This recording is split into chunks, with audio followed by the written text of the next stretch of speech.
नमस्कार, मैं हूं संजय शर्मा। आप देख रहे हैं 4PM महाराष्ट्र। अमित शाह का डर जायज है। समझ में आ रहा है कि सहयोगी दल नाराज हैं। जैन जी जैन अल्फा के बारे में कुछ भी बोल दिया तो कुर्सी चली जाएगी। दैनिक भास्कर के राजनीतिक संपादक केपी मलिक से मैंने विस्तार से बातचीत की है। जबरदस्त बातचीत है, सुनेंगे तो आपको अच्छा लगेगा। चलते हैं उनके पास। 4PM न्यूज नेटवर्क में बहुत बहुत स्वागत है। हार्दिक अभिनंदन आपका केपी मलिक साहब। बहुत बहुत धन्यवाद संजय जी, आपका भी और हमारे दर्शकों का भी बहुत बहुत धन्यवाद, आभार। संजय जी, बड़े जबरदस्त कमेंट दर्शकों के आ रहे हैं और दर्शक बड़ा याद हमें कई सारी चीजें दिलाते हैं, हम अपने डिस्कशन में उसको भी करें। तो मैं आभार व्यक्त करता हूं, दर्शकों को नमन करते हुए आपको कहता हूं कि आप बात आगे बढ़ाइए। आज कई आपकी दिलचस्प खबरें आपको आपको हिचकी आई या नहीं आई मुझे पता नहीं। सिडनी में हूँ मैं, और मैं मतलब भगवान जी का हजार गुना शुक्रिया और हमारे चाहने वालों का हजार लाख गुना शुक्रिया। मतलब लाइन लगी हुई है सिडनी में कि लंच हमारे यहाँ करिए, डिनर हमारे यहाँ करिए। और इंडियन ओवरसीज कांग्रेस ने एक फंक्शन रख दिया मेरे उसमें। ये आप जो पोस्टर देख रहे हैं अभी, और ये एक फंक्शन रखा था। कल या परसों मैं इसका वीडियो जारी करूँगा। तो जो लोग मुझसे बार बार फ़ोन करके मिलने को कह रहे थे, मैंने कहा आप यहीं आ जाइए। तो वहाँ पे लोग ज़िक्र कर रहे थे केपी मलिक का, और आपका केपी मलिक साहब का आपका बड़ा बढ़िया लगता है कल का बातचीत। तो मुझे इतना हैरान था मलिक साहब कि हम्म, मुझे लगता था कि 4PM को देश में लोग प्यार करते हैं, लेकिन 7 समुंदर पार सिडनी के अंदर मैंने ये बताया। उन्होंने मुझसे पूछा कि देश की हालत क्या है, मुझसे सवाल जवाब किए। इतनी ठंड में वहाँ बड़ी संख्या में लोग जुटे थे। बहुत शानदार डिनर मेरे सम्मान में उन्होंने दिया। और मज़े की बात है, मेरे जोशी राजीव नारायण शर्मा भी आ गए थे अपनी बिटिया के पास, तो वो भी मेरे संग गए थे आज। तो हम 2 विलेन जी। एक साथ वहाँ पे मौजूद थे, और सवाल जवाब भी मैंने किए। और मैंने उनसे एक शुरुआत यहाँ से की। मैंने कहा मैं यहाँ बोल रहा हूँ तो भक्त लोग तुल जाएँगे कि मैं भारत के खिलाफ जाके विदेश में धरती पे बोल रहा हूँ। मैंने कहा ये नहीं तो भूल बिल जाते आ हैं रहा कि है ना जनरल। आपके खिलाफ, एफसीआरए बिल, इसीलिए तो साफ साफ ला रहे हैं आप जैसे लोगों के लिए जो आप विदेश में मजे कर रहे ये बात तो सही है, मज़े तो कर रहा हूँ, इसमें तो कोई दो राय नहीं, बहुत मज़े कर रहा हूँ। तो वो जो है, मैंने उनसे कहा कि मैंने कहा भक्त लोग कहेंगे कि विदेश में जाके बुराई कर रहे हो। ये नहीं जानते जो मैं हैं। लखनऊ में बोलूँगा वो ऑस्ट्रेलिया में देखा जाएगा, अमेरिका में देखा जाएगा। आजकल तो पूरी दुनिया गोल हो गई है। तो वहाँ भी आपकी ज़िक्र हो रही थी। चलिए, मैं उसका एक पूरा प्रोग्राम बहुत जल्दी अपने दर्शकों को दिखाऊँगा कि सिडनी के लोग कितना प्यार कर रहे थे, और कैसे-कैसे ओवरसीज़ फंक्शन में लोगों के मन में भारत को लेके क्या धारणा थी। विश्व गुरु की पोल पट्टी कैसे खुली इस फंक्शन में, सब बताऊँगा आपको मैं। 1-2 दिन का मौका दीजिए। उस प्रोग्राम की एडिटिंग हो रही है और मैं आपको दिखाऊँगा। मलिक साहब, शुरुआत करते हैं बातचीत की। मेरे मन की गंगा तेरे मन की यमुना का बोल राधा बोल संगम होगा नहीं। आपने कल कहा था कि मंगल मिलन हो रहा है, होली मिलन हो जाए, कोई और मिलन हो जाए। मुझे तो पता नहीं आप कौन-कौन से मिलन कराने के मूड में हैं, लेकिन असली मिलन होने से पहले तो रायता बिखर गया है। लोग कह रहे थे कि परसिमन बिल आएगा, विपक्ष टूट जाएगा, ये पार्टी टूट जाएगी, वो पार्टी टूट जाएगी। अब तो दिल्ली के गलियारों में चर्चा ये हो रही है कि अगर कांग्रेस ने कह दिया कि सरकार के खिलाफ विद्रोह है, छात्रों नौजवानों पर चली लाठियां, चली आंसू गैस के गोले, बिहार में चली AK-47 की गोली ने देश का माहौल बदल दिया है। जैन जी जैन अल्फा के पिता माता पिता पे दबाव बन गया है कि वो विरोध करें अपने सांसदों का। लोग डर रहे हैं, अगर कांग्रेस ने कह दिया कि सरकार बहुमत में नहीं है, तो ये जो 350-400 पार का सपना देख रहे थे, कहीं 272 के लाले ना पड़ जाएं। सरकार से छोड़ के भागने वालों की संख्या बढ़ सकती है। नीतीश कुमार, चंद्रबाबू नायडू और बाकी लोग भी समझ रहे हैं कि जैन जी और जैन अल्फा का आंदोलन सरकार की कब्र बन गया है। पूरे देश में, ऑस्ट्रेलिया में मैंने देखा, यहाँ के नौजवानों में गुस्सा देखा। यानी पूरी दुनिया में सरकार के खिलाफ, पेपर लीक नकल के खिलाफ माहौल बन गया है। क्या लग रहा है कि आपके पास खबरें बहुत रहती हैं कि वाकई में ये बात सही है कि सरकार अगर वोटिंग पे आ गई तो सरकार गिर सकती है? ऐसी कोई चर्चा, ऐसी कोई संभावना? संजय जी, देखिए, जिस प्रकार से आपने आशंका जाहिर की है इसमें कोई दो राय नहीं है कि बहुत सारे सांसद अभी ऊहापोह की स्थिति में हैं। मंगल मिलन हुआ आज पार्लियामेंट में, और मंगल मिलन तिरंगे के साथ हुआ आज, क्योंकि 15 अगस्त सामने है और महामानव को लाल किले पे जाने का इस साल भी मौका मिल गया है, तो बड़ी खुशी चेहरे पे थी। लेकिन वो चेहरे पे खुशी तब नदारद हो जाती है, जब वो पुराने भवन से नए भवन में जाते हैं या पार्लियामेंट की लाइब्रेरी बिल्डिंग से निकल के पुरानी बिल्डिंग के पास से होते हुए जब वो नई बिल्डिंग में जाते हैं तो वो खुशी नदारद हो जाती है। वो हाउस नहीं जा पा रहे हैं, पार्लियामेंट के प्रांगण में तो खूब घूम रहे हैं। तो हमने तो कहा ही था, आपको याद है कि भाई जब होली मिलन चल रहा है, मंगल मिलन चल रहा है, तो होली मिलन, दिवाली मिलन और आज शिवरात्रि मिलन भी कर लेते तो अच्छा रहता। संजय जी, जिस प्रकार से पार्लियामेंट में लगातार उठापटक चल रही है, आज नई बात ये हुई, संभावना इस बात की थी कि आज अमित शाह पार्लियामेंट में कुछ वक्तव्य देंगे, क्योंकि रिजिजू लगातार कोशिश कर रहे थे और उन्होंने पहले तो थोड़ा-सा घुड़की भी दी थी विपक्ष को कि भई शांत रहना और गृह मंत्री जी स्टेटमेंट देंगे। तो उन्होंने कहा कि गृह मंत्री जी स्टेटमेंट देके कोई देश पे बहुत बड़ा एहसान करेंगे क्या? वो क्या स्टेटमेंट देंगे ये हम तय करेंगे, कि सबसे पहले जवाब दीजिए कि जंतर मंतर पे जो गोली चली है, बैलेट गन चले हैं, जो लाठी चार्ज हुआ है, उसके आदेश किसने दिए थे? सबसे पहले इस पे जवाब होगा। क्योंकि संजय जी, मैं पहले भी आपको बता चुका हूं, ये ऐसा यक्स पर्सन है। अगर अमित शाह कहते हैं भाई मैंने आदेश दिए थे, तो तब जैन जी उनको पेलेगा। और अगर वो ये कह देते हैं कि भाई मैंने तो आदेश दिए नहीं थे, अच्छा आपने आदेश नहीं दिए थे, आप गृह मंत्री हैं, सीधे दिल्ली पुलिस आपके अंडर आती है, तो इसका मतलब पुलिस आपकी सुन ही नहीं रही, आप इस काबिल ही नहीं है कि भाई आप गृह मंत्री रहे, तो आप तत्काल इस्तीफा दीजिए। तो आप दोनों कारणों से फंसते हैं। और इसमें संजय जी, अगर हम थोड़ा पीछे जाते हैं और 2024 के चुनाव से पहले हम कुछ वक्तव्य उठा लें गृह मंत्री अमित शाह के, चाहे वो ये वक्तव्य हो कि कई लोगों ने अंबेडकर जी का नाम सदन में लिया था और बार-बार अंबेडकर के नाम पे कुछ बात कर रहे थे, तो तब इनको बड़ा गुस्सा आ गया था। इन्होंने कहा था कि बार-बार अंबेडकर, अंबेडकर कर रहे हो, अगर इतना नाम भगवान श्री राम का ले लो तो तुम्हारा बेड़ा पार हो जाएगा। तो अंबेडकर जी ने इनका बेड़ा पार कर दिया और इनको भगवान राम की नगरी से भी बाहर कर दिया और आस-पास के क्षेत्रों से भी इनको बाहर कर दिया और यूपी में जो इनकी हालत है वो आपके सामने है। दूसरा ये कह रहे थे अब की बार 400 पार, संविधान में बदलाव करेंगे। तो ये 2 वक्तव्य जो है अमित शाह जी की तरफ से आए थे और जिन्होंने अपना रंग 2024 में चोखा रंग दिखाया। तो क्या ऐसा रंग अभी ना दिख जाए, इससे डर के अब वो हाउस नहीं जा रहे हैं और हमारे सूत्र पक्की खबर दे रहे हैं कि अमित शाह हाउस में नहीं आएँगे। 2 दिन बचे हुए हैं, 2 दिन में अब कुछ नहीं होगा। देखिए 2 महत्वपूर्ण बिल थे संजय जी, जिसको पास करने की कोशिश ये लोग कर रहे थे। एफसीआरए बिल है, जिसे एफसीआरए बिल वो है कि भई बाहर से जो फंड आता है देश में, वो आंदोलनों में यूज़ होता है, वो सरकार गिराने में और बनाने में यूज़ होता है। उसमें कोई दो राय नहीं, वो धार्मिक कार्यों में, शिक्षा के लिए, दूसरे कई सारी चीज़ों में आता है और वो ऐसा सरकार चाहती थी कि उसमें आरएसएस जैसे जो गठबंधन है, उनमें तो आता रहे जो संगठन आरएसएस जैसे, क्योंकि रजिस्ट्रेशन है नहीं।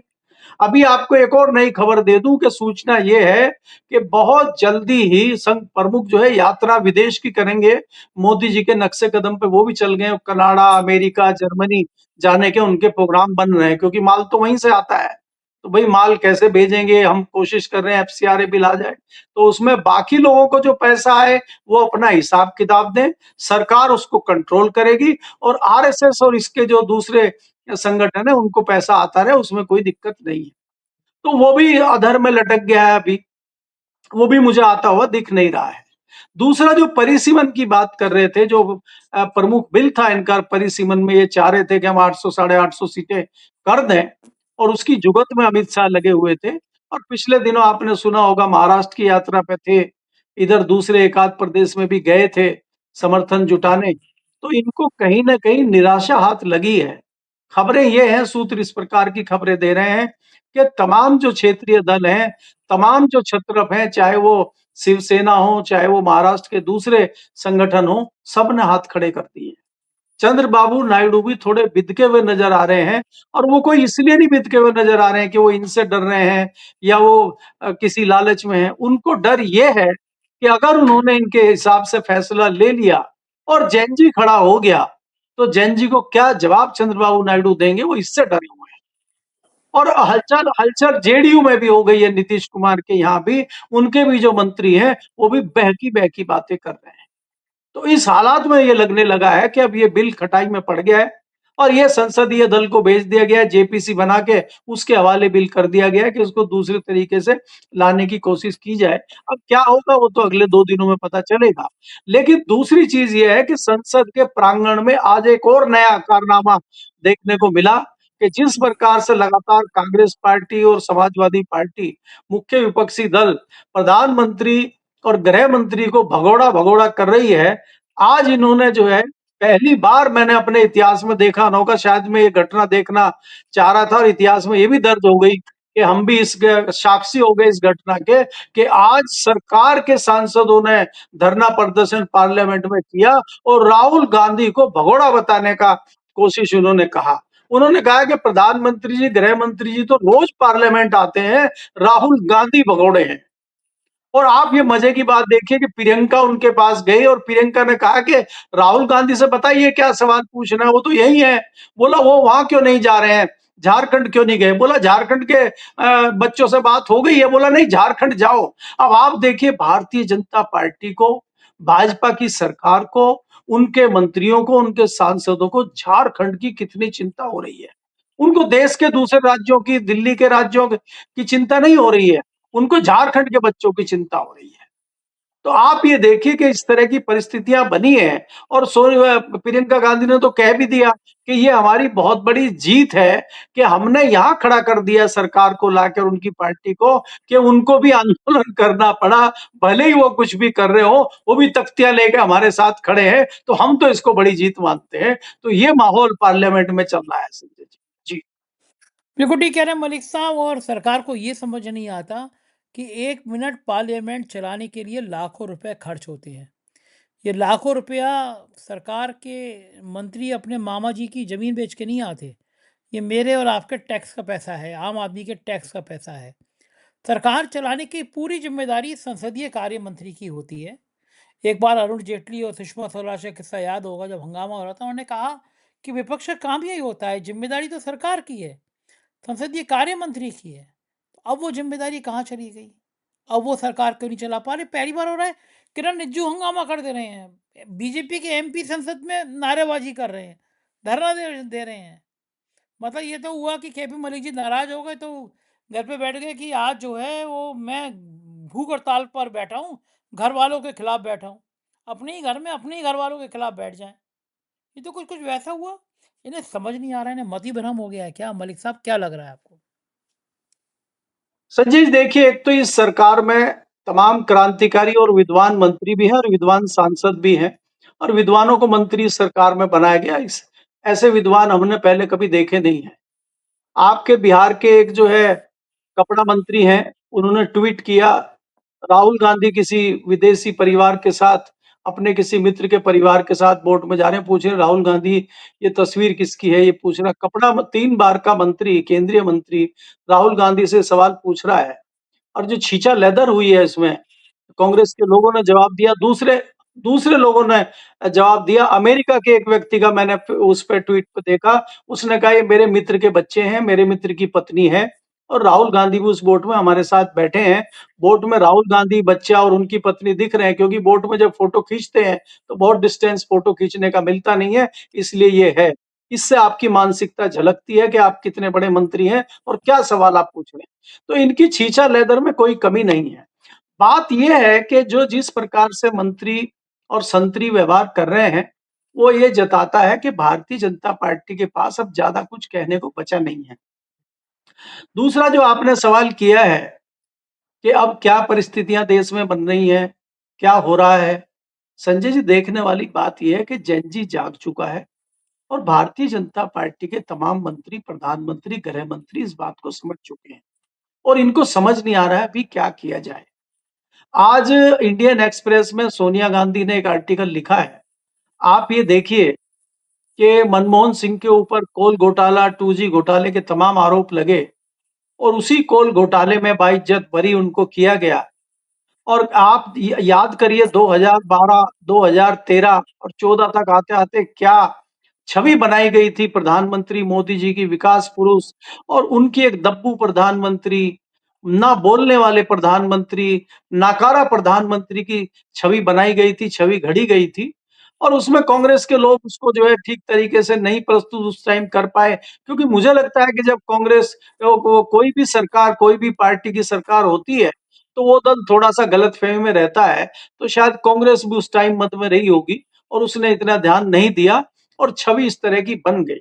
मुझे लेकिन वो प्रेस कॉन्फ्रेंस याद है, जिसमें पूर्व प्रधानमंत्री मनमोहन सिंह ने 2015 में ये कहा था कि प्रधानमंत्री मोदी देश के लिए डिजास्टर सिद्ध होंगे, मेरा बात याद रखना। आज वो इस दुनिया में नहीं है, लेकिन यहाँ आते-आते हमें ये चीज़ें दिखाई देने लगी हैं कि जिस प्रकार का डिजास्टर चारों तरफ हो रहा है और जिस तरह की विकास कार्यों की बात आप देख रहे हैं, चाहे वो पहाड़ हो, चाहे वो जंगल हो, चाहे वो सड़कें हों, चाहे वो शिक्षा हो, चाहे वो रोजगार हो, चाहे वो किसान हो, डिजास्टर चल रहा है देश में।